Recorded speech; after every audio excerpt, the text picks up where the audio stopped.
Suddenly, my daughter-in-law became very sweet and prepared a special herbal tea for me. Because I had a bad cough, I gave it to her own mother who was visiting us. 1 hour later, she let out a blood-curdling scream and, "I'm glad to have you here. Follow my story until the end and comment the city you're watching from, so I can see how far my story has reached." I never expected my daughter-in-law to show me kindness. Not after 4 years of cold shoulders, eye rolls, and barely concealed contempt. So when Victoria walked into my kitchen that Tuesday morning with a warm smile and genuine concern in her voice, every instinct I had as a mother screamed that something was wrong. "Jacqueline, that cough of yours sounds terrible," she said, setting her purse down on my marble countertop with unusual care.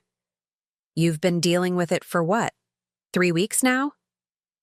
I looked up from my morning coffee, surprised by the gentle tone.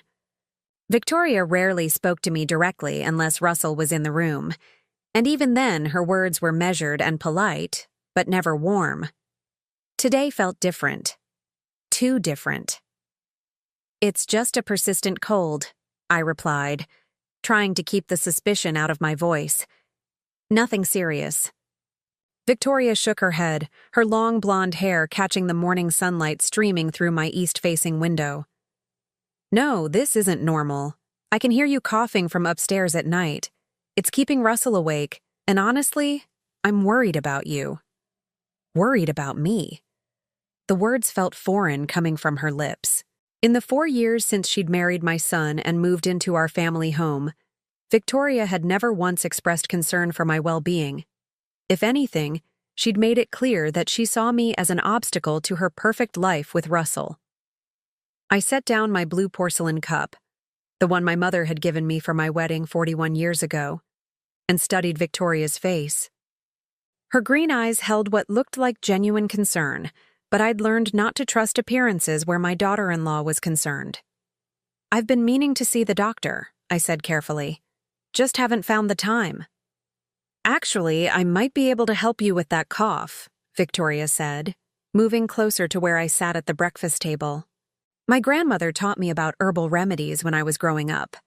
There's this special tea blend she used to make. It's incredible for respiratory issues." She pulled out her phone and began scrolling through what looked like notes. "It's made with eucalyptus, elderflower, and a few other herbs. Completely natural. And it works so much better than those harsh cough medicines from the pharmacy." I watched her fingers move across the screen, noting how her wedding ring caught the light. The 3-carat diamond that Russell had saved for months to buy, working overtime at his engineering firm to afford something that would impress her. I remembered how proud he'd been when he showed it to me, how his eyes lit up as he described Victoria's reaction. "That's very thoughtful of you," I said, meaning it despite my reservations. Maybe I was being too paranoid. Maybe Victoria was finally trying to build a relationship with me. "I'll prepare it for you this afternoon," she continued, her smile growing brighter. "I have all the herbs at home. My mother always said this particular blend was like magic. It can cure almost anything." The mention of her mother made my stomach tighten slightly. Doris was scheduled to visit later that day, one of her regular Tuesday afternoon stops where she'd sit in my living room and chat about her garden while I served tea and homemade cookies. Victoria rarely participated in these visits, usually finding excuses to be elsewhere. "Will you be joining us when your mother comes by?" I asked. Victoria paused, something flickering across her face too quickly for me to interpret. "Of course. I want to make sure you drink the tea while it's fresh. The herbs work best when the tea is consumed within an hour of brewing." She gathered her purse and headed toward the back door that led to the garden. "I'll be back around 2 o'clock with everything prepared. Just make sure you don't take any other medications before then. Herbal remedies can interact with modern drugs in unexpected ways." After she left, I sat alone in my kitchen, the familiar sounds of the house settling around me like an old friend. The refrigerator hummed its steady rhythm, the grandfather clock in the hallway chimed the half-hour, and somewhere upstairs I could hear Russell getting ready for work. I picked up my mother's recipe notebook from the counter beside me, running my fingers over the worn fabric cover. 3 generations of women had recorded their cooking secrets in this book, from my grandmother's handwritten instructions for Sunday pot roast to my own notes about Russell's favorite chocolate chip cookies. The pages smelled like vanilla and thyme, holding memories of family dinners and holiday celebrations. Flipping through the yellowed pages, I found my grandmother's section on herbal remedies. She'd been quite knowledgeable about natural healing, having grown up during the Depression when doctor visits were a luxury few could afford. Her notes were meticulous, written in careful cursive that was becoming a lost art. Eucalyptus tea, I read aloud, finding the entry. Excellent for respiratory congestion, but must be prepared carefully. Too strong a concentration can cause severe stomach distress and other complications. A chill ran down my spine as I continued reading. My grandmother had written detailed warnings about proper dosages, noting that what healed in small amounts could harm in larger ones. She'd even recorded a story about a neighbor who'd been hospitalized after drinking an overly concentrated eucalyptus brew. I closed the notebook and walked to the window overlooking the back garden. William had planted rose bushes along the fence line 15 years ago, and they were just beginning to show their autumn colors. He'd spent countless weekend mornings out there, pruning and fertilizing, creating a sanctuary where we'd shared coffee and conversation during our 38 years of marriage. 5 years had passed since his heart attack took him from me, but I still felt his presence in this house. In the creaky floorboard by the bedroom door that he'd always meant to fix. In the coffee maker he'd programmed to start at exactly 6:15 every morning. In the wooden bench beneath the old oak tree where he'd proposed to me 41 years ago. This house held our entire life together, every joy and sorrow we'd shared. Russell had been born in the upstairs bedroom, taking his first steps on these hardwood floors. His childhood artwork still decorated the refrigerator, faded now, but too precious to remove. This was where we'd celebrated birthdays, hosted family dinners, and comforted each other through difficult times. It was also where I'd welcomed Victoria as a daughter 4 years ago, hoping she'd become part of our family's story. Instead, she'd made it clear from the beginning that she saw this house, and me, as temporary obstacles to her vision of the perfect life with Russell. The sound of footsteps on the stairs interrupted my thoughts. Russell appeared in the kitchen doorway, his dark hair still damp from the shower, adjusting his tie with the same careful precision his father had always shown. "Morning, Mom," he said, kissing my cheek as he passed. "Victoria said she's going to make you some special tea for that cough. Isn't that sweet of her?" "Very sweet," I agreed, studying my son's face. At 38, Russell still had the earnest expression that had made him such an endearing child. He saw the best in everyone, sometimes to his own detriment. "She's been researching natural remedies all week," he continued, pouring coffee into his travel mug. "She really wants to help you feel better."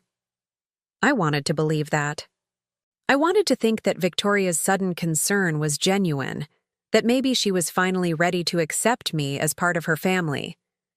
But something nagging in the back of my mind wouldn't let me relax. "Russell," I said carefully, "how has Victoria been feeling lately? She seems different today?" He turned to me with a puzzled expression. "Different how?" "More attentive. Concerned about my health. It's just not like her usual behavior." Russell's face tightened slightly, the way it always did when he sensed criticism of his wife. "Victoria's always been caring, Mom. Maybe you just haven't noticed before because you two don't spend much time together." There it was, the gentle rebuke that reminded me I was walking on thin ice. Russell had made it clear over the years that any perceived criticism of Victoria would drive a wedge between us. He'd already pulled away from me emotionally. I couldn't risk losing him entirely. "You're right," I said, forcing a smile. "I'm probably just not used to being taken care of." He relaxed, kissing my forehead before heading toward the door. "The tea will do you good, Mom. Victoria knows what she's doing with this herbal stuff. Her grandmother was practically a medicine woman." After Russell left for work, the house felt even quieter than usual. I found myself walking from room to room, touching familiar objects as if anchoring myself to something solid. The family photos on the mantelpiece told the story of our lives. Russell's graduation from Georgia Tech, our last Christmas with William, the wedding day when I'd gained a daughter-in-law but somehow lost a son. By 2 o'clock, I'd worked myself into a state of nervous energy that I couldn't quite explain. I'd cleaned the same kitchen counter 3 times, rearranged the living room throw pillows twice, and started a pot of coffee that nobody had asked for. When the doorbell rang, I opened it to find both Victoria and her mother Doris standing on my front porch. Doris held a small bouquet of flowers from her garden, a weekly tradition that had started shortly after William's death and had become one of my favorite parts of these visits. "Hello, dear," Doris said, embracing me warmly. At 68, she was only 5 years older than me, but she had the gentle, nurturing energy of someone who'd spent her life caring for others. "How are you feeling today?" "Still fighting this cough," I admitted, stepping aside to let them in. Victoria followed her mother, carrying a thermos and a small cloth bag that presumably contained her herbal mixture. "I brought everything we need," she announced, setting her items on the coffee table in the living room. "This should have you feeling better by tomorrow." As I served Doris her usual cup of Earl Grey and arranged cookies on my grandmother's china plate, I watched Victoria prepare her special brew. She worked with practiced efficiency, measuring herbs from small containers and adding hot water from my kitchen kettle. "This smells wonderful," Doris commented as the aroma filled the room. "What herbs are you using, Victoria?" "Eucalyptus for the congestion, elderflower for inflammation, and a few family secrets," Victoria replied with a smile. "My grandmother's recipe was famous in our neighborhood. She helped cure dozens of respiratory problems over the years." The tea steeped for exactly 7 minutes while Victoria checked her watch repeatedly.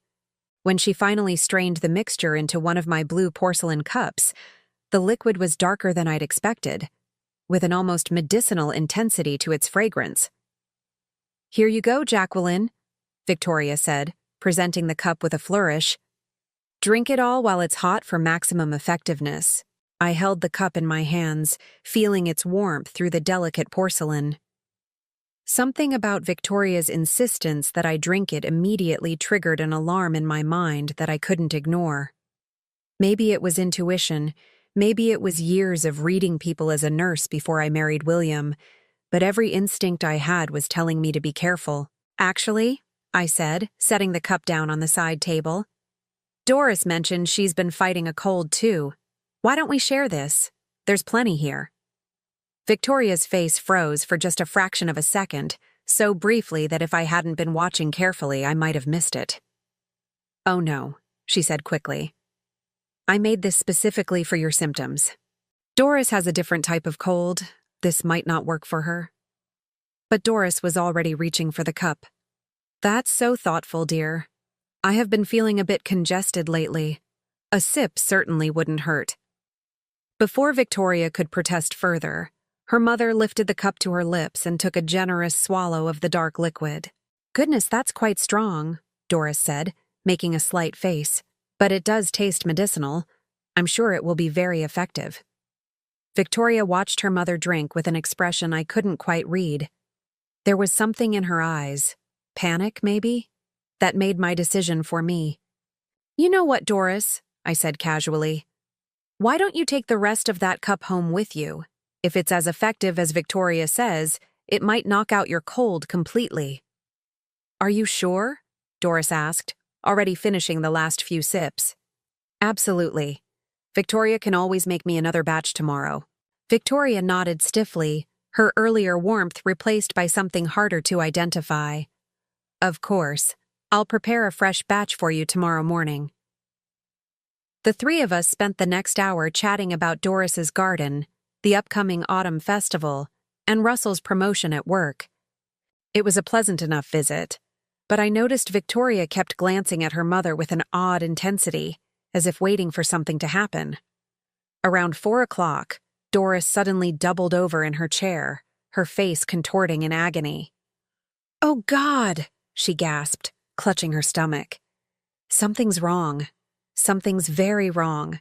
The scream that followed was unlike anything I'd ever heard, raw, animalistic, filled with a pain so intense it seemed to tear through the very fabric of the afternoon air.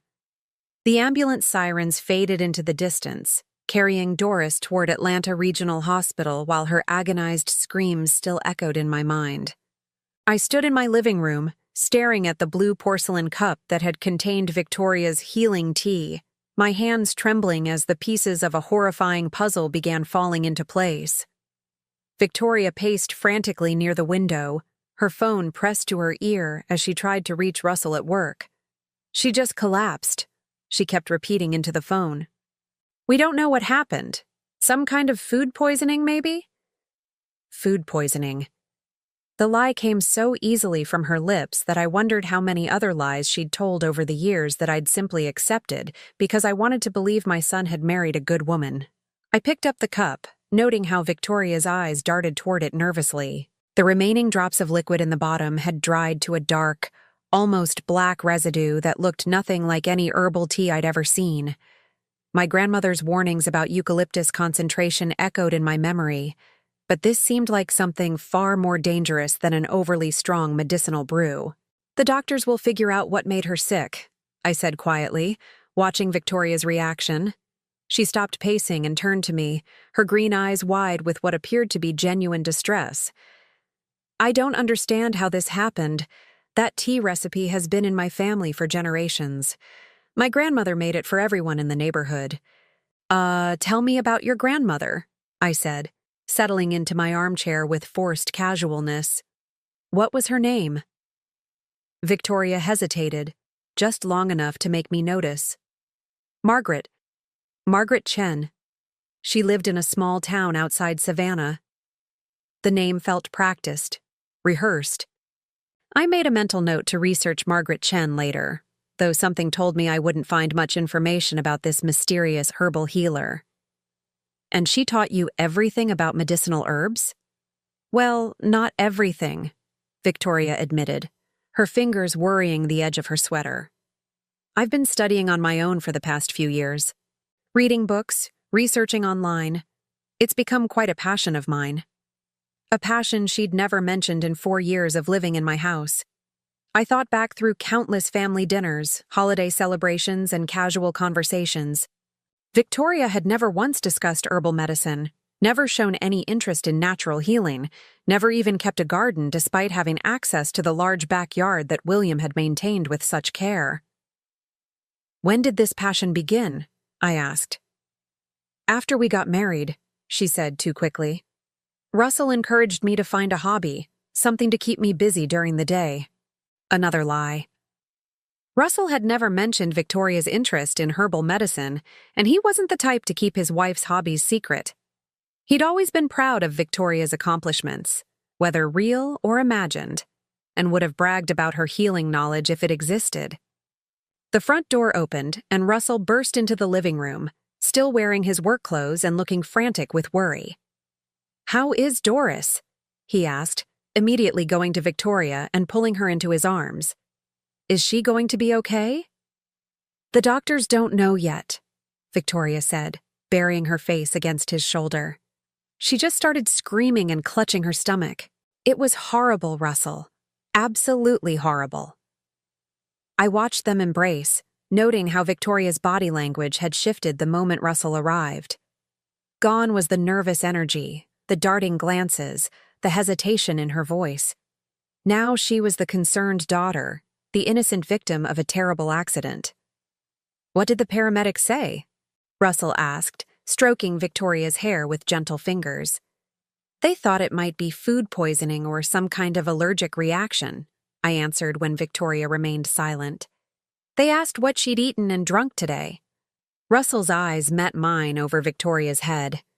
"Did you tell them about the tea?" "Of course," I said, though I'm sure that wasn't the problem. Victoria's used that recipe many times before. The lie slipped out before I could stop it, a test to see how Victoria would react. She pulled back from Russell's embrace, her eyes widening in what looked like panic. "Actually," she said carefully, "this was the first time I'd made this particular blend. I've made other herbal teas before, but never this exact combination. So now the story was changing, from a family recipe used for generations to a first-time experiment. I filed this information away, adding it to the growing list of inconsistencies in Victoria's narrative. Maybe we should go to the hospital, Russell suggested. Be there for Doris. The doctors said they'd call as soon as they knew more, Victoria replied. There's no point in sitting in a waiting room for hours. Her reluctance to face the medical professionals struck me as odd. If my mother had been rushed to the hospital after drinking something I'd prepared, wild horses couldn't have kept me from her bedside, demanding answers and offering whatever information might help the doctors treat her. Instead, Victoria seemed content to wait at home, far from the questions that doctors might ask about the exact ingredients in her herbal mixture. After Russell left to pick up dinner from our usual Chinese restaurant, I found myself alone with Victoria again. She sat on the couch, staring at her hands, the picture of a worried daughter. But I'd had 63 years of life experience, including 38 years of marriage to a man who taught me to trust my instincts about people. And every instinct I had was screaming that something was very wrong with this picture. Victoria, I said gently, I need to ask you something, and I hope you'll be honest with me. She looked up, her face carefully neutral. Of course. Have there been other times when people got sick after drinking your herbal teas? The question hung in the air between us like a loaded weapon. Victoria's face went through several micro-expressions: surprise, fear, calculation, before settling on injured innocence. What are you implying, Jacqueline? I'm not implying anything. I'm asking a direct question. No, she said firmly. This has never happened before. I would never intentionally hurt someone with my remedies. Intentionally. The word choice was interesting. It left room for accidentally hurting someone, for making mistakes with dosages or ingredient combinations. It was the kind of careful phrasing someone might use if they were telling a partial truth. I stood up and walked to the mantelpiece, where family photos chronicled the years of joy and sorrow that had filled this house. My eyes fell on a picture from last Christmas, showing Russell and Victoria beside our tree, both smiling at the camera. But looking at it now, I noticed something I'd missed before. Russell's smile was genuine, full of love and happiness. Victoria's was perfect, but somehow empty, like a mask she'd learned to wear. Tell me about the early days of your marriage, I said, not turning around. Were you happy? Of course we were happy, Victoria replied, but I could hear the tension creeping into her voice. We still are happy. Russell seems happy, I agreed. But you? Sometimes I wonder if you're content with the life you've built here. Silence stretched behind me. When I finally turned around, Victoria was staring at me with undisguised hostility, all pretense of daughterly affection gone. What exactly are you trying to say? I'm trying to understand why my daughter-in-law, who has barely spoken to me in 4 years, suddenly became so concerned about my health that she prepared a special herbal remedy, and why that remedy put her own mother in the hospital. Victoria stood up slowly, her hands clenched at her sides. Are you accusing me of poisoning my own mother? I'm asking you to help me understand what happened today. What happened, Victoria said, her voice rising, is that my mother had an unexpected reaction to a natural remedy. These things happen with herbal medicine. It's not an exact science. Then why didn't you warn us about potential side effects? Why didn't you start with a smaller dose to test for reactions? Why were you so insistent that I drink it immediately? Each question hit its mark, and I could see Victoria struggling to maintain her composure. She was intelligent. I'd give her that. Intelligent enough to manipulate my son for 4 years without him suspecting anything. But she wasn't prepared for this level of scrutiny from someone who'd already survived 63 years of reading people and situations. I think you're overwrought, Victoria said finally, adopting a condescending tone that reminded me exactly why we'd never bonded. It's been a stressful day, and you're looking for someone to blame. I understand that, but I won't be your scapegoat. She gathered her purse and headed toward the stairs. I'm going to pack a bag and stay at the hospital tonight with my mother. When you've calmed down and can think rationally, maybe we can discuss this like adults. After she disappeared upstairs, I sat alone in my living room, surrounded by the echoes of our conversation and the lingering smell of that terrible tea. The blue porcelain cup still sat on the side table, its contents now completely dried, leaving behind a dark stain that looked almost like blood. I walked to my bedroom and retrieved the small wooden box where I kept important documents, birth certificates, insurance papers, and William's final letters to me. At the bottom, wrapped in tissue paper, was a small digital recorder he'd given me years ago for capturing family stories and memories. The recorder still worked, its memory nearly empty except for a few recordings of Russell as a child telling made-up stories about dragons and adventures. I deleted those precious files with a heavy heart, knowing I needed the space for something far more important. If Victoria was dangerous, and every instinct I had was telling me she was, then I needed evidence. I needed proof that would convince Russell, protect myself, and ensure that whatever had happened to Doris today would never happen to anyone else. I slipped the recorder into my sweater pocket and went to the kitchen, where I carefully scraped the dried residue from the teacup into a small plastic bag. Whatever Victoria had put in that brew, the doctors would be able to identify it when they analyzed Doris's blood work.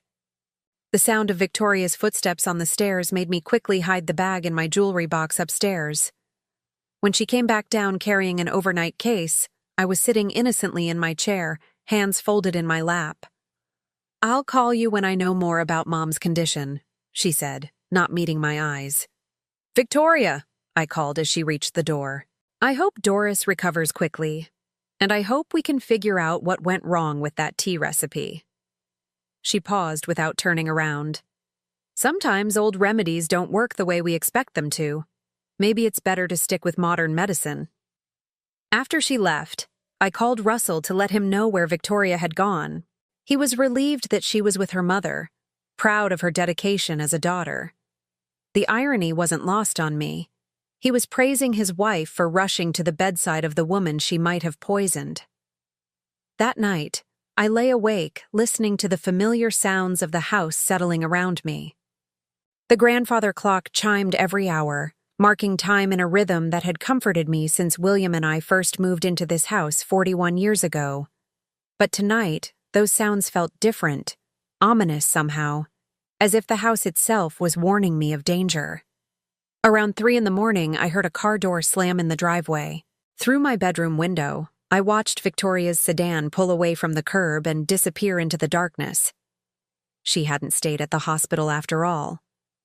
The next morning brought a phone call that confirmed my worst fears. Doris was stable but still critical, suffering from severe poisoning that the doctors couldn't yet identify. They'd found traces of an unknown plant compound in her system, something that didn't match any common herbal remedies. Russell left early to be with Victoria at the hospital, leaving me alone with my thoughts and a growing certainty that my family was in more danger than any of us realized. I spent the morning researching herbal remedies online, learning about the fine line between healing and harming that separated medicine from poison. What I discovered made my blood run cold. In the right hands, plants could heal. In the wrong hands, they could kill. And I was beginning to suspect that my daughter-in-law's hands were very, very wrong indeed. The call from Dr. Henderson came at exactly 9:47 on Thursday morning. I was sitting at my kitchen table, nursing my third cup of coffee, and staring at the empty spot where that terrible blue porcelain cup had sat just 2 days earlier. The doctor's voice was professional but concerned, the tone medical professionals use when they're about to deliver news that will change everything. "Mrs. Williams, I need to discuss Mrs. Chen's condition with you. As the person who was present when she consumed the herbal mixture, your input could be crucial to her treatment." My heart hammered against my ribs as I gripped the phone tighter. "How is she, doctor?" "She's stable, but we've discovered something troubling in her blood work. The plant compounds we found don't match any standard herbal remedies. In fact, Some of these substances are known to cause severe organ distress when consumed in concentrated amounts. The kitchen seemed to tilt around me. I reached out to steady myself against the marble countertop, the same surface where Victoria had prepared her healing tea with such careful precision. What kind of plant compounds? We're still running tests, but preliminary results show high levels of compounds typically found in plants that should never be consumed internally. Mrs. Williams, I need to ask you directly. Do you have any reason to believe the tea Mrs. Chen drank was prepared incorrectly or contained ingredients beyond what was stated? The question I'd been dreading hung in the air between us.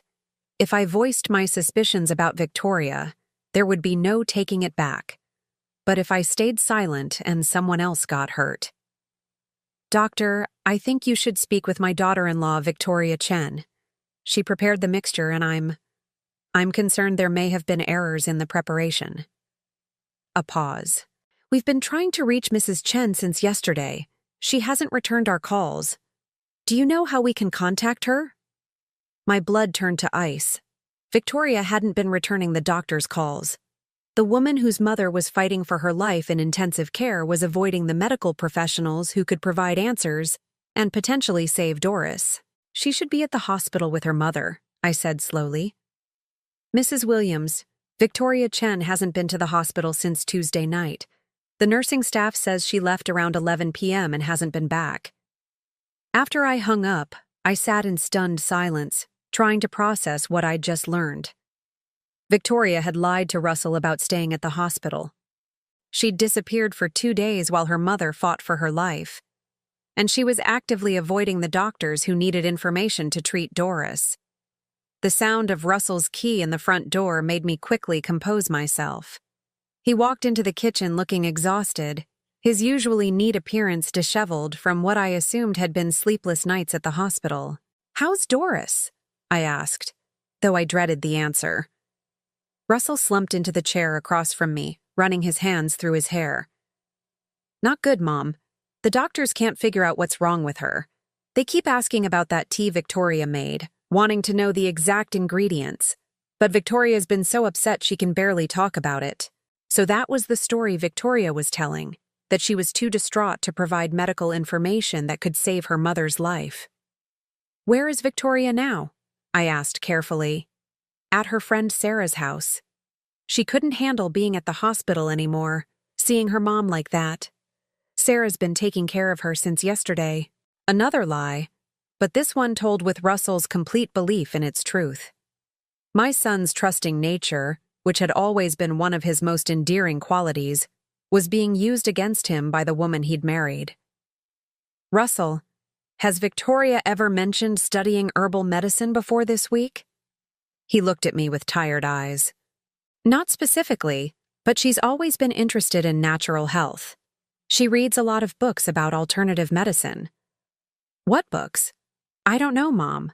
Health books, wellness magazines. Why does it matter?" Because I was beginning to suspect that Victoria's herbal knowledge came from research into plants that could harm rather than heal, but I couldn't say that to Russell without proof. "I'm just trying to understand how this happened," I said. "The doctors are having trouble identifying what made Doris sick." Russell's face darkened. "Are you suggesting Victoria did something wrong? Because if you are, I won't tolerate it. She's devastated about her mother.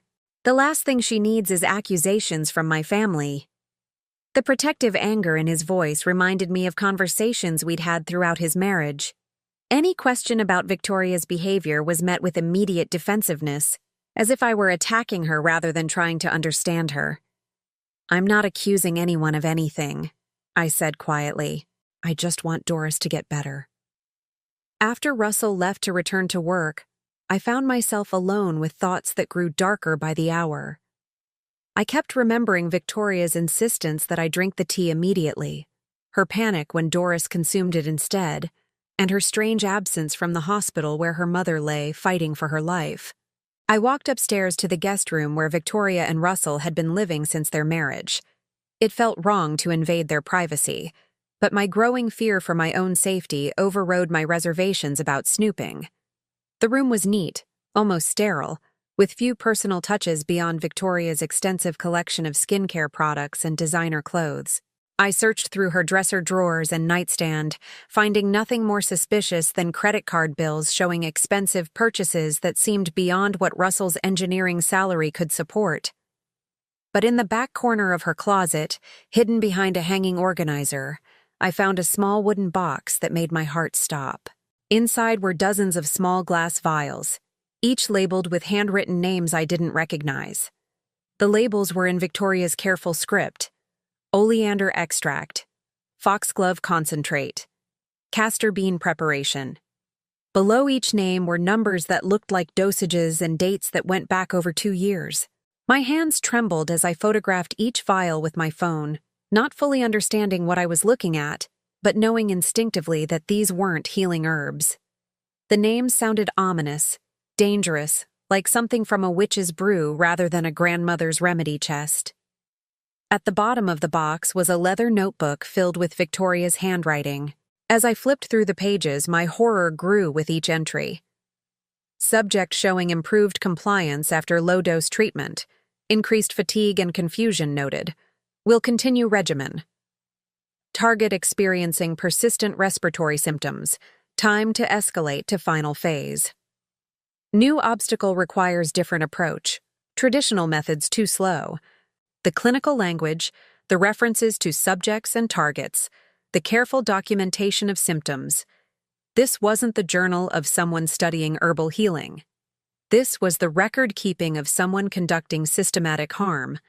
And on the last page, written in fresh ink that couldn't be more than a week old, JW. Persistent cough provides perfect cover. Final solution required before inheritance complications arise. Mother visit creates opportunity for testing and misdirection.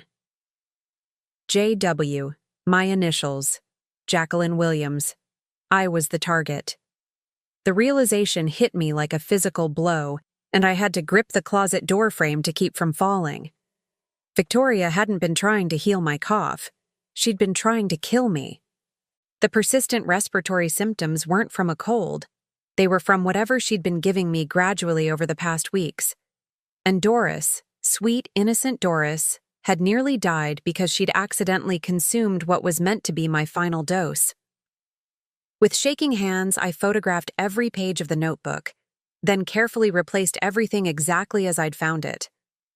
Victoria couldn't know I'd discovered her secret, not until I figured out how to protect myself and get help. As I crept back downstairs, my phone rang. The caller ID showed Russell's number. "Mom, I have great news." His voice was bright with relief. "Doris is awake and talking. The doctors say she's going to make a full recovery." Thank God.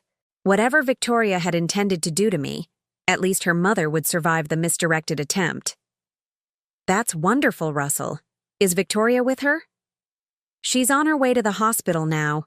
Sarah drove her over. Victoria's been so worried, but now that her mom's awake, I think she'll finally be able to relax." Would she? Or would Doris's recovery create a new problem for Victoria? If Doris could remember what happened, if she could describe the taste of the tea or her symptoms, would that expose Victoria's plan? "I think I'll visit Doris tomorrow," I said. "Bring her some flowers from the garden." "She'd like that. And Mom? Thanks for being so understanding about all this. I know it's been hard, having Victoria upset and distracted." Understanding. If only Russell knew how much I understood now. That evening, I sat in William's old study, surrounded by the books and papers he'd accumulated during his 40 years as an accountant. Hidden among his tax documents and financial records, I found what I was looking for: the details of his life insurance policy and the inheritance he'd left me. $300,000 in savings, plus the house valued at $500,000. Nearly $1 million in total assets that would pass to Russell when I died. And if Russell predeceased me, or if something happened to our relationship, everything would go to his surviving spouse. Victoria had married into a family with substantial wealth, but she couldn't access it while I was alive and healthy. My persistent cough, which I now realized was the result of gradual poisoning, would have been attributed to natural causes when I finally succumbed. Victoria would have consoled my grieving son, inherited a fortune, and no one would have suspected murder. The inheritance complications mentioned in her notebook suddenly made perfect sense. Victoria needed me dead, but she needed it to look natural. I thought about all the meals she'd prepared for me over the past month, insisting that I needed better nutrition while fighting my cold. The herbal teas she'd started bringing me 2 weeks ago, claiming they would boost my immune system. The vitamins she'd bought specially for me, saying Russell was worried about my health. How long had she been poisoning me? How close had I come to dying before Doris accidentally saved my life by drinking that final, concentrated dose? My phone buzzed with a text message from Victoria. Coming home tomorrow morning. Want to make you a fresh batch of tea to celebrate Mom's recovery? This time I'll make sure the recipe is perfect. I stared at the message, feeling a chill that had nothing to do with the autumn air outside. Victoria wasn't giving up. Doris's recovery was just a setback in her plan, not an end to it. She was coming back tomorrow to try again, but this time I would be ready for her. I spent the night going through William's old business contacts, looking for anyone who might be able to help me without involving the police prematurely. My evidence was circumstantial. Photographs of mysterious vials and a notebook that could potentially be explained away as research or fiction. I needed more proof before I could convince anyone, especially Russell, that his beloved wife was attempting to murder his mother. At 3 a.m., I finally found what I was looking for. David Brewster, an old friend of William's who'd become a private investigator after retiring from the police force. If anyone could help me gather the evidence I needed while keeping me safe, it would be David. I composed a careful email, attaching the photos I'd taken and explaining the situation as objectively as possible. David had known our family for 20 years. He'd understand the delicate nature of accusing Russell's wife of attempted murder. As dawn broke over the autumn landscape outside my kitchen window, I received David's response. He was taking the case immediately and would be at my house within 2 hours. For the first time in days, I felt something approaching hope. I wasn't alone in this fight anymore. But as I heard Victoria's car pulling into the driveway at exactly 8 a.m., I realized that the most dangerous part of this nightmare was just beginning. She was back, and she was carrying another thermos.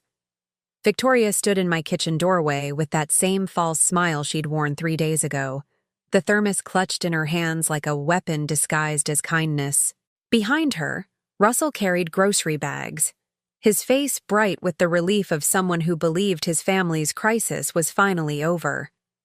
"Mom, Victoria insisted on stopping to get ingredients for soup," Russell said, setting the bags on the counter. "She wants to take care of you while you're still recovering from that cough."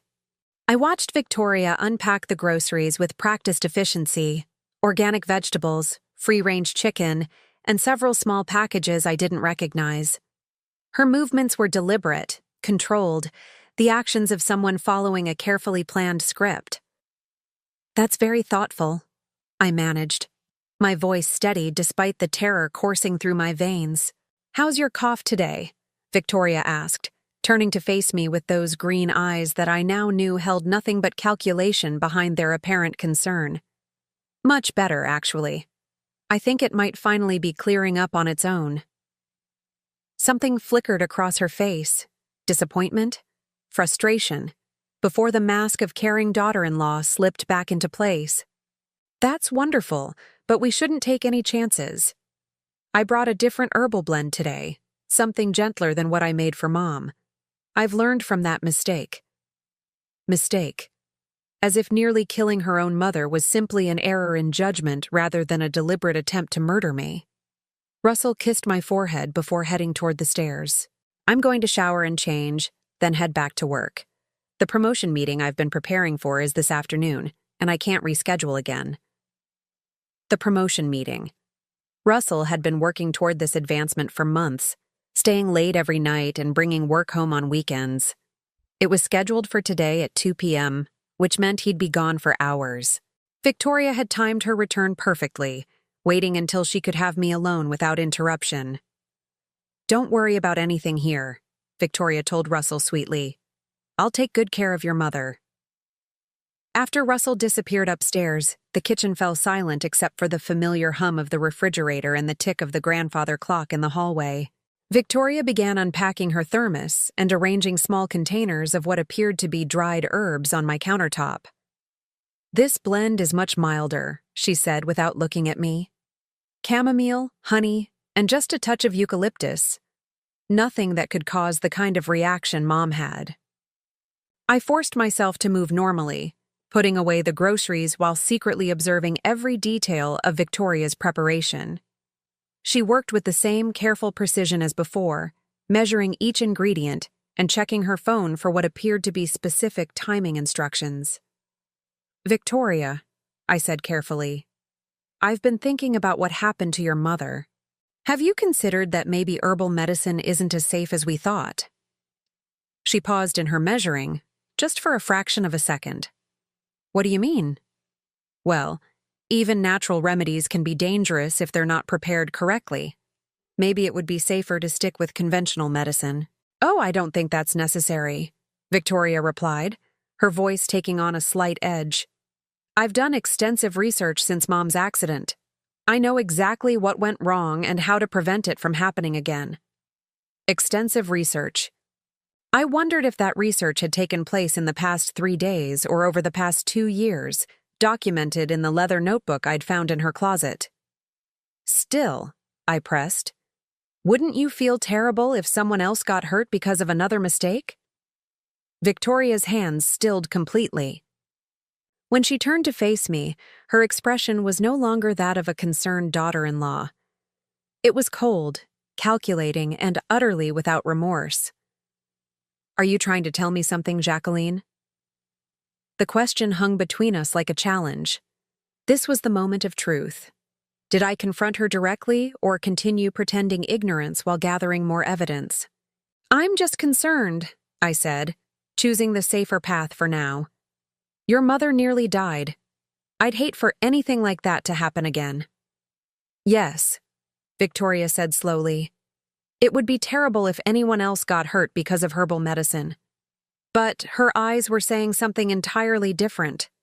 They were saying that she knew I was suspicious, and that made me dangerous. The sound of the shower starting upstairs reminded us both that Russell was still in the house. Victoria's demeanor shifted back to false sweetness, but I could see the tension in her shoulders, the way her fingers gripped the measuring spoon just a little too tightly. Let me finish preparing this tea, she said. I want you to drink it while Russell's still here, so he can see how much better you feel afterward. So he could witness what she believed would be my final improvement before the inevitable decline. I realized Victoria was creating an alibi. Russell would remember his mother feeling better after drinking Victoria's tea, making her eventual death seem even more natural and unexpected. I watched her add hot water to the mixture, noting how much darker this brew was than the chamomile tea it was supposed to be. The smell was wrong too, bitter and medicinal rather than floral and soothing. This needs to steep for exactly 10 minutes, Victoria announced, checking her phone again. The timing is crucial for the herbs to release their beneficial properties. 10 minutes. Enough time for Russell to finish his shower and leave for work, leaving me alone with Victoria and whatever was in that cup. My phone buzzed with a text message. David Brewster, responding to my early morning email. On my way. Don't consume anything she gives you. Stall until I arrive. Relief flooded through me. Help was coming. But I needed to survive the next 20 minutes without arousing Victoria's suspicions. You know, I said, settling into my chair with forced casualness. I've been reading about your family history. You mentioned your grandmother Margaret Chen was known for her herbal remedies. Victoria's stirring motion became more vigorous. What about her? I tried looking her up online, thinking I might find some of her recipes documented somewhere, but I couldn't find any records of a Margaret Chen in the Savannah area who was known for herbal healing. Not everything is documented online, Victoria said stiffly. Of course not. I was just curious about her techniques. Did she leave any written records? Family recipes passed down through generations? She died when I was young. I only learned what my mother remembered. Another inconsistency. Yesterday, Victoria had claimed her grandmother taught her personally. Today, it was secondhand knowledge through her mother. What does Doris think about your interest in herbal medicine? I asked. Victoria's spoon clattered against the side of the cup. Why would you ask that? Well, if it's a family tradition, I would think she'd be proud of you carrying it on. Mom doesn't. She's never been interested in natural healing. She prefers conventional doctors. Which explained why Doris had been so surprised by Victoria's knowledge of herbal remedies when she'd consumed that first terrible tea. Her own daughter had never shown any interest in such things. The sound of Russell coming downstairs interrupted our conversation. He appeared in the kitchen looking professional and confident in his best suit, the one he wore for important meetings. How's the patient? He asked, kissing Victoria's cheek. Much better, Victoria replied, glancing meaningfully at the steeping tea. She'll be feeling even better soon. Russell checked his watch. I hate leaving you both, but this promotion could mean an extra $20,000 a year. It would change everything for our family. $20,000 more in salary, plus eventual access to nearly $1 million in inheritance when I died. Victoria had calculated the financial benefits of my death down to the last penny. We'll be fine, Victoria assured him. Won't we, Jacqueline? Of course, I said. Good luck with your meeting, Russell. After he left, the house felt different, smaller, more dangerous. Victoria checked the tea's steeping time on her phone, then strained the dark liquid into my blue porcelain cup with ceremony that felt like a ritual. Here you are, she said, setting the cup in front of me with satisfaction. Drink it all while it's hot for maximum benefit. The same words she'd used 3 days ago. The same insistence on immediate consumption. The same terrible intensity in the liquid that no amount of chamomile could explain. I lifted the cup, feeling its warmth through the delicate porcelain. The smell rising from the tea made my stomach churn with recognition. This was the same bitter, medicinal odor that had filled the room when Doris consumed her dose. Victoria, I said, setting the cup down without drinking. I need to tell you something. Her eyes narrowed. What? I know what you've been doing. The mask finally slipped completely. Victoria's face transformed from false concern to cold fury, her green eyes blazing with undisguised hatred. Do you really? She asked, her voice dropping to a whisper. I found your notebook, your collection of plant extracts, your documentation of symptoms and dosages. Victoria stood motionless for a long moment, processing this information. Then, slowly, a smile spread across her face. Not the practiced sweetness I'd grown accustomed to, but something predatory and utterly without warmth. How long have you known? She asked. Since yesterday. The question is, how long have you been poisoning me? Poisoning? Victoria laughed, the sound sharp and brittle. Such a harsh word. I prefer to think of it as gradual wellness intervention. You tried to kill me. I tried to solve a problem, Victoria corrected. You were the problem, Jacqueline. Always hovering, always watching, always making Russell choose between his mother and his wife. Russell loves you. He would have chosen you anyway. Not while you were alive and influencing his decisions. Not while you controlled the purse strings and made him feel guilty about every penny we spent. The truth was finally emerging. This wasn't just about inheritance money. It was about control, manipulation, and Victoria's need to eliminate any competing influence over my son. So you decided to murder me. I decided to help you die naturally from the respiratory illness you'd already developed. The herbs I've been giving you simply accelerated the process. My blood ran cold as I understood the full scope of her plan. The gradual poisoning, the careful documentation, the creation of a medical history that would support a natural death from respiratory failure. And when the doctors found plant compounds in my system? Herbal remedies I'd been giving you with your full knowledge and consent. Tragic that they interacted with your underlying condition, but these things happen with alternative medicine. Victoria had thought of everything, planned for every contingency, except one. The problem with your plan, I said, is that Doris survived, and she can testify about what really happened. Victoria's smile widened. Can she? A 73-year-old woman with no medical training, claiming her daughter tried to poison her? Who would believe such an absurd accusation? The doctors who treated her, the toxicology reports, the evidence of an accidental overdose caused by my inexperience with herbal preparations. Tragic, but not criminal. She was right, and we both knew it. Without proof of intent, Victoria could explain away everything as accidents and mistakes. My word against hers wouldn't be enough to convince Russell or protect me from future attempts. But Victoria had made one crucial error in her calculations.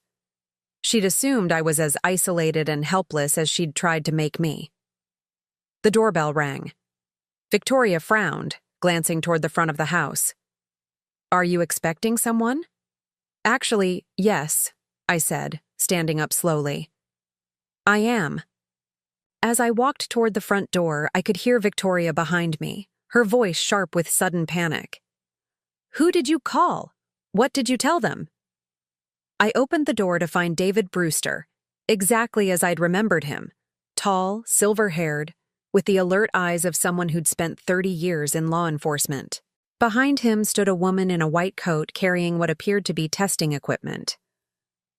Mrs. Williams, David said, I brought Dr. Sarah Martinez from the State Toxicology Lab. We're here to help. Victoria's face drained of all color as she stared at David and Dr. Martinez standing in my doorway.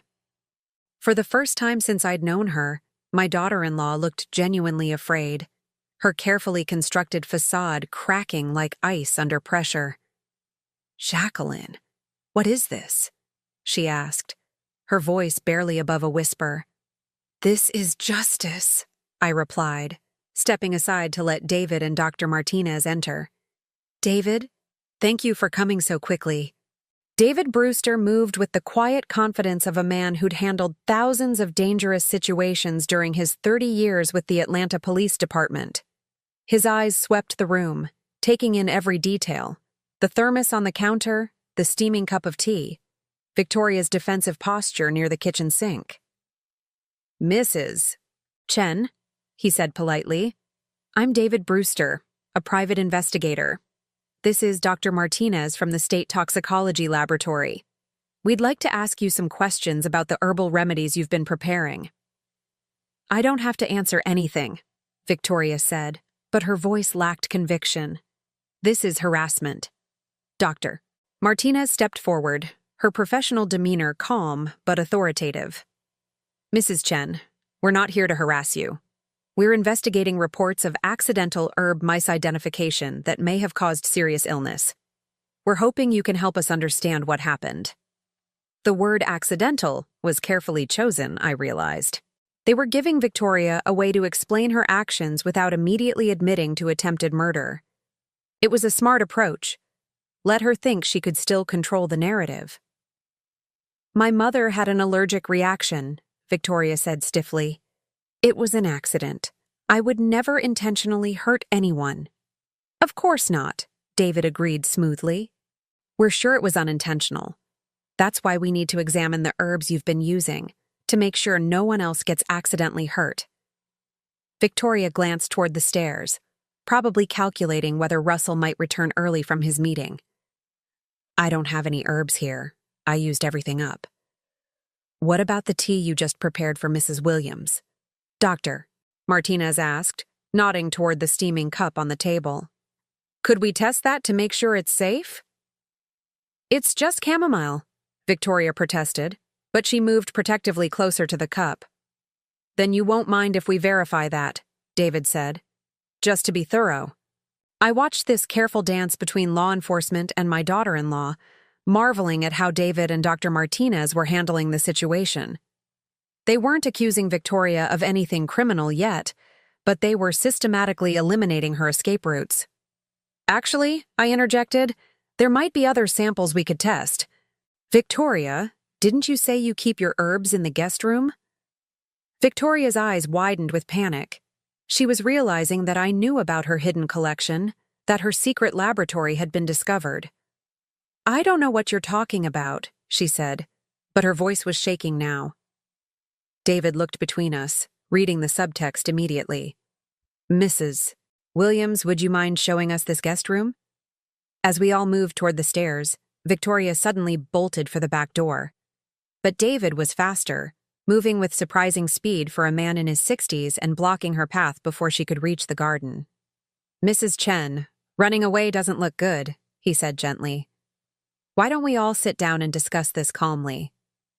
Victoria looked trapped, her eyes darting between the three of us like a cornered animal. You don't understand, she said desperately. She's been making my life miserable for 4 years, always interfering, always criticizing, always making Russell choose between us. So you decided to make her sick? Dr. Martinez asked quietly. I decided to help her die peacefully from the respiratory illness she already had, Victoria snapped, then immediately realized what she'd just admitted. The silence that followed was deafening. Victoria's confession hung in the air like smoke, impossible to take back or explain away. Victoria, David said carefully, I think you should know that Dr. Martinez has been recording this conversation with your consent under Georgia's one-party consent law. Victoria's face went white. You can't use that. I didn't consent to anything. Actually, when you answered our questions about the herbal preparations, you implicitly consented to an investigation, Dr. Martinez explained. Everything you've said is admissible, but I could see that Victoria's mind was still working, still calculating. She wasn't defeated yet. It doesn't matter, she said, her voice gaining strength. You can't prove anything. Yes, I gave her herbal remedies for her cough. Yes, they might have been stronger than necessary, but I never intended to hurt anyone. I was trying to help. What about the notebook we found in your closet? I asked. The one documenting subjects and targets and dosage calculations? Victoria's mouth opened and closed soundlessly. She hadn't expected me to have discovered her detailed records. That notebook, David said, pulling out his phone to show Victoria the photographs I'd sent him, contains some very interesting documentation. Medical-grade record-keeping for what you're claiming were simple home remedies. Dr. Martinez studied the phone screen, her expression growing more serious. These appear to be systematic trials with controlled dosages and observed effects. This isn't the work of someone accidentally overdosing herbal preparations.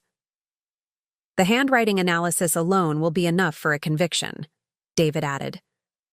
But we also have the physical evidence. The plant extracts you've been collecting, the concentrated preparations, and now the fresh sample of whatever you were about to give Mrs. Williams. Victoria slumped against the kitchen counter, the fight going out of her as she realized the mountain of evidence against her. But even then, I could see her mind working, searching for one last angle. Russell will never believe this, she said finally. He loves me. He'll stand by me no matter what you think you can prove. It was her final weapon, the knowledge that my son was so completely under her influence that he might choose her even over overwhelming evidence of her guilt. Maybe, I said quietly. But Russell is also a good man who believes in truth and justice. When he sees the evidence, when he understands what you really are, he'll make the right choice. Will he?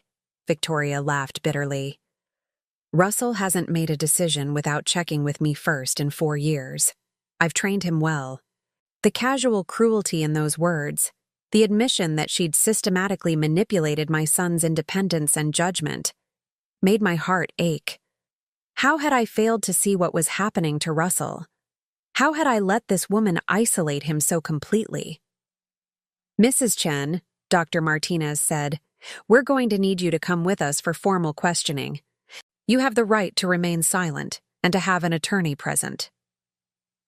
As David began reading Victoria her rights, I found myself thinking about Russell. His promotion meeting would be over soon, and he'd return home expecting to find his wife caring for his mother. Instead, he'd discover that his wife had been systematically trying to murder me for months. How do you tell your son that the woman he loves is a killer? My phone buzzed with a text message. Meeting went great. Got the promotion. Coming home to celebrate with my two favorite women. I showed the message to David, who nodded gravely. We'll wait for him, he said. He needs to hear this from someone who cares about him. Victoria looked up sharply. You can't tell him like this. It'll destroy him. For the first time, she sounded genuinely concerned about Russell's well-being rather than her own situation. You should have thought about that before you tried to murder his mother, I replied. As we waited for Russell's return, Dr. Martinez collected samples of Victoria's tea, carefully labeling and sealing each container. David photographed the remaining evidence in the kitchen, documenting the scene where Victoria had prepared what might have been my final dose. How long do you think she's been doing this? Dr. Martinez asked quietly. Based on the notebook entries, at least 6 months of gradual dosing, David replied. Probably longer if we dig deeper into her background. The thought that I'd been slowly dying for months while believing I simply had a persistent cold made me feel sick. How many opportunities had Victoria had to accelerate the process? How many times had I thanked her for her care while she was actually killing me? At exactly 4:15, we heard Russell's key in the front door. Victoria? Mom? I'm home. His voice was bright with excitement and success, completely unaware that his world was about to shatter. He appeared in the kitchen doorway, his face glowing with the happiness of professional triumph, still carrying the leather portfolio from his presentation. I got it, he announced. Senior project manager, $23,000 raise, corner office with a view of the city. Can you believe it?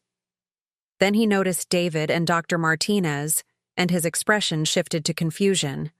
Mom? What's going on? Why are there strangers in our kitchen? Victoria and I both started to speak at the same time, but David held up a hand to stop us. Russell, he said gently, I'm David Brewster. I was a friend of your father's. I think you need to sit down. Russell's eyes darted between all of us, finally settling on Victoria's pale, stricken face. Victoria? What's wrong?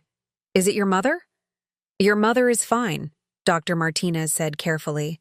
But we need to discuss some very serious allegations about herbal preparations that may have caused accidental harm. What kind of allegations?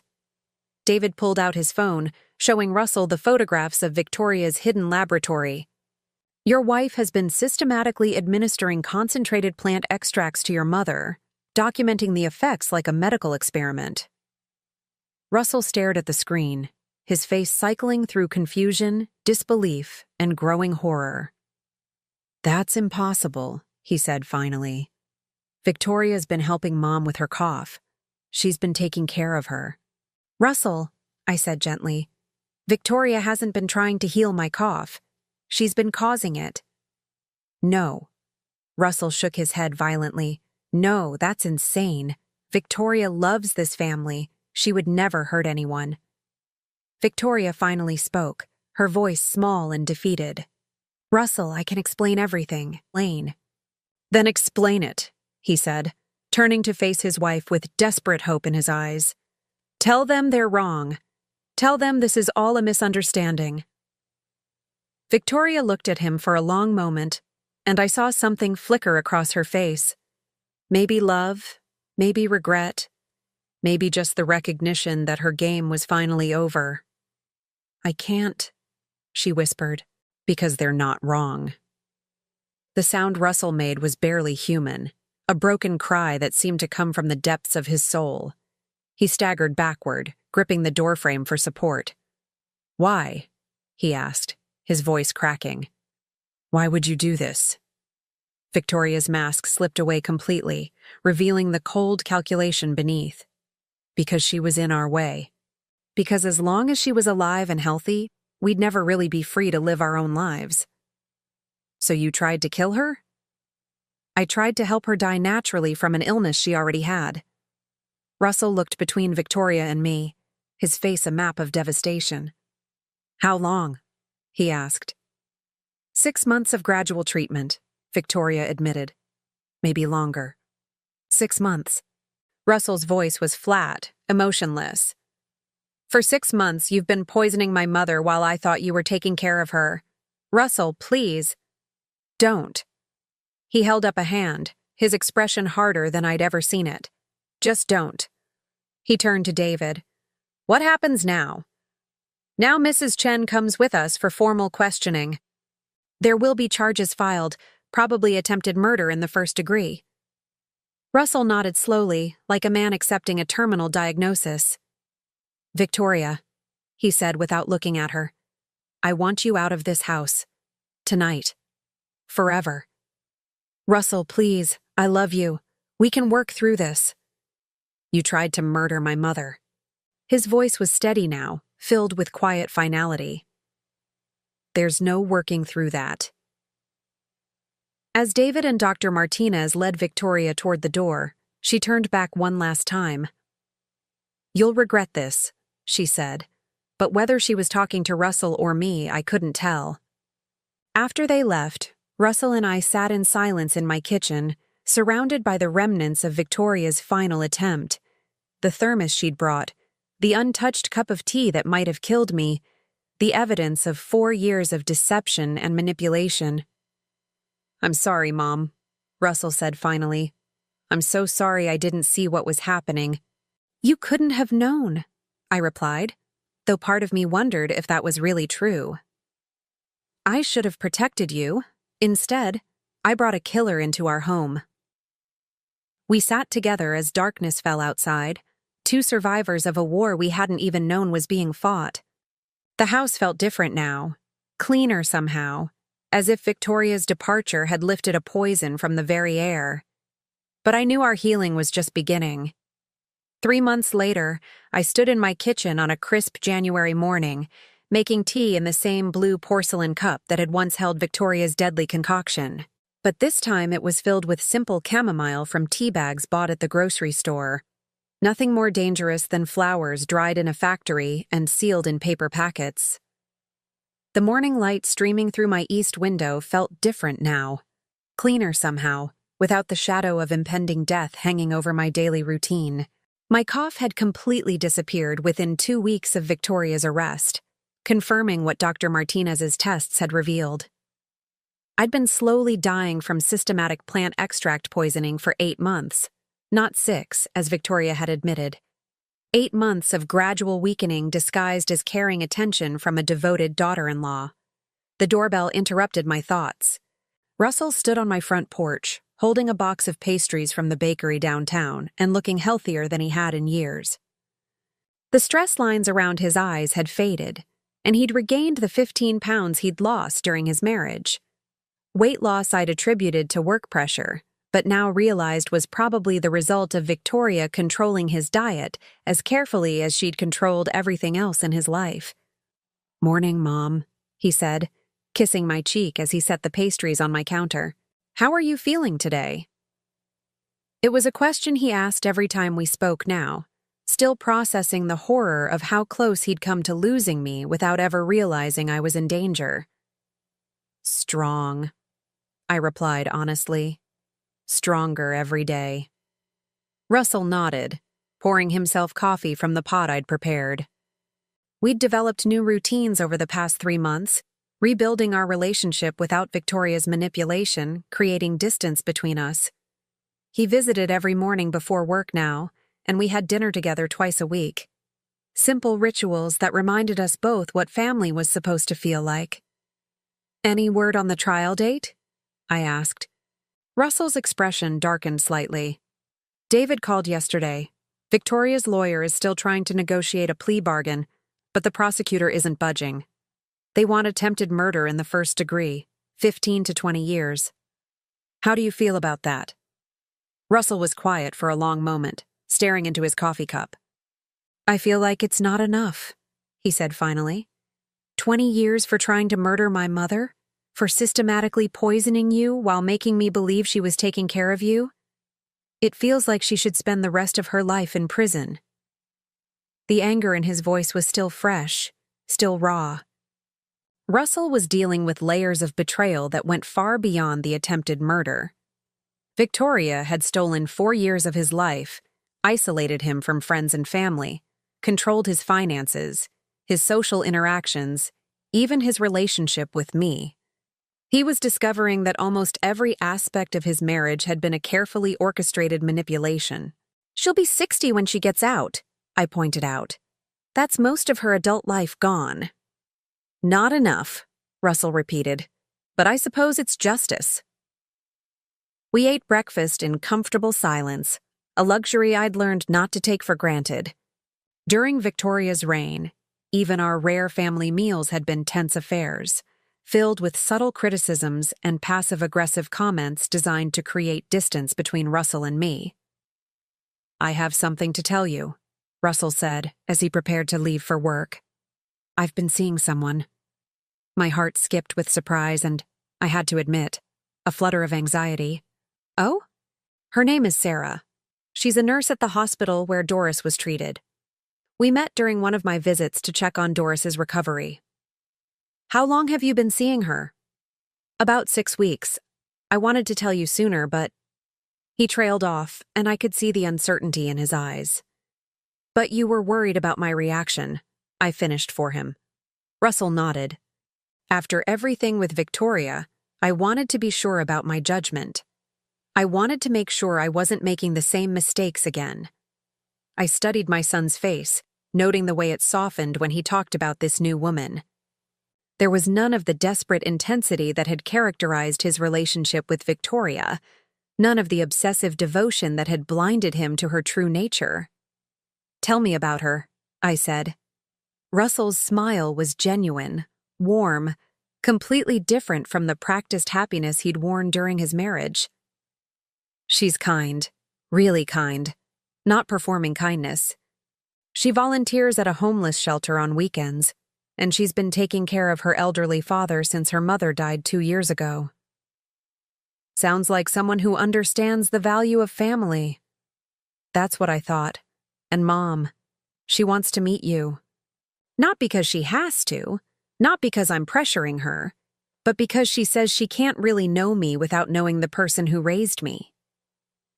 Tears pricked my eyes. After years of being treated as an obstacle to Russell's happiness, the idea of being welcomed as an important part of his life felt almost too good to believe. "I'd like to meet her too," I said. "Really? You're not worried about trusting my judgment again?" I reached out and took Russell's hand. "Sweetheart, Victoria fooled all of us. She was a master manipulator who spent years perfecting her deception. The fact that you fell for her lies doesn't mean your judgment is flawed. It means she was exceptionally good at lying."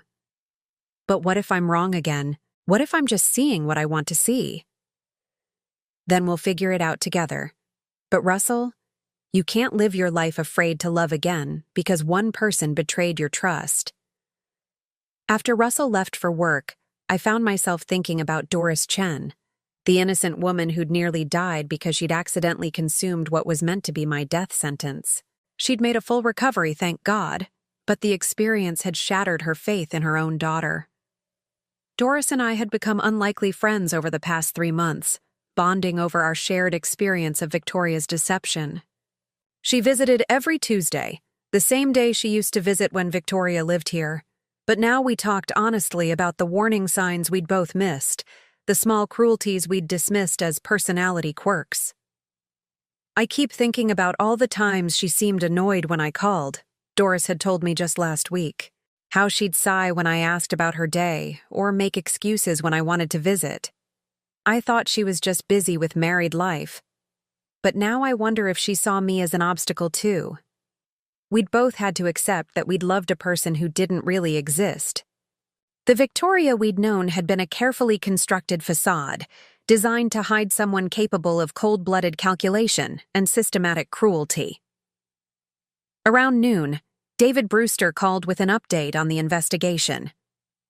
Victoria's confession is holding up under scrutiny, he reported. The prosecutor has more than enough evidence for conviction, even if she recants everything she said that day. What about the plant extracts? Have they identified everything she was using? Dr. Martinez finished her analysis last week. Victoria had been using a cocktail of compounds that would have caused gradual organ failure over a period of 12 to 18 months. If Doris hadn't accidentally consumed that concentrated dose, you probably would have died within 6 months, and the cause would have appeared to be respiratory failure complicated by age and underlying health conditions. The clinical description of my planned death sent a chill down my spine, but also provided a strange sense of closure. I hadn't been paranoid or overly suspicious. Victoria really had been trying to kill me, and she'd come terrifyingly close to succeeding. There's something else, David continued. We found similar documentation in Victoria's apartment from before she married Russell. Medical-style records about someone identified only as MK, with symptoms consistent with gradual poisoning. My blood ran cold. She'd done this before?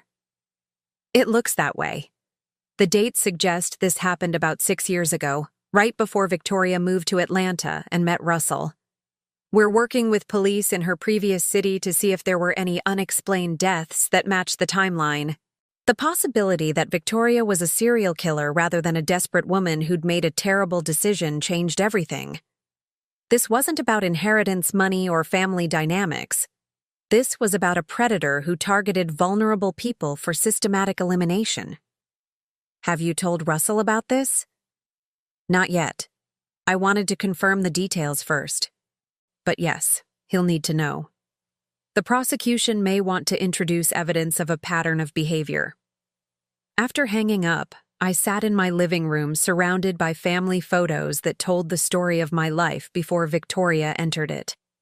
Pictures of William and me on our wedding day, Russell's childhood milestones, holidays and celebrations filled with genuine love and laughter.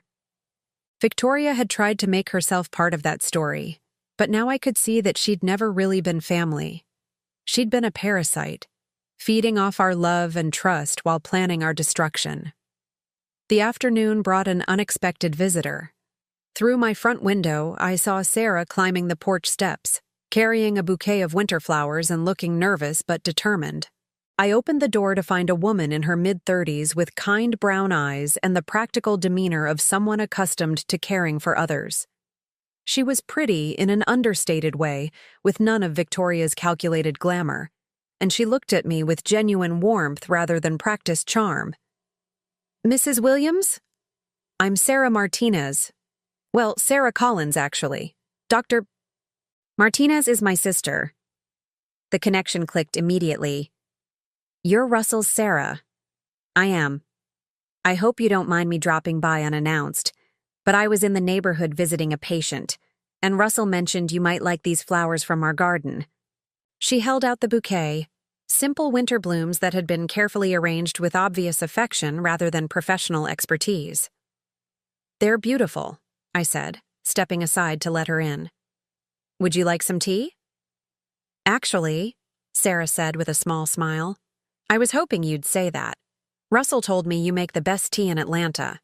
As I prepared our tea, real tea from real tea bags, with nothing more sinister than honey for sweetening, Sarah settled into my living room with the ease of someone comfortable in domestic spaces.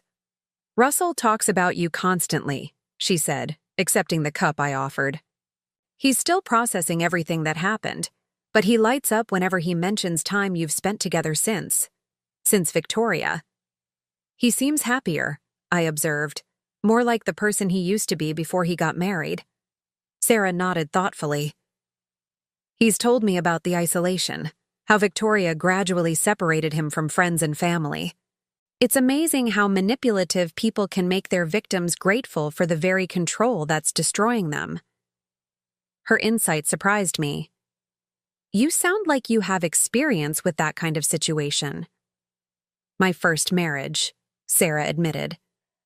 Not attempted murder, thank God, but systematic emotional manipulation that took me years to recognize and escape. That's why I can see what Russell's going through. The self-doubt, the fear of trusting his own judgment again.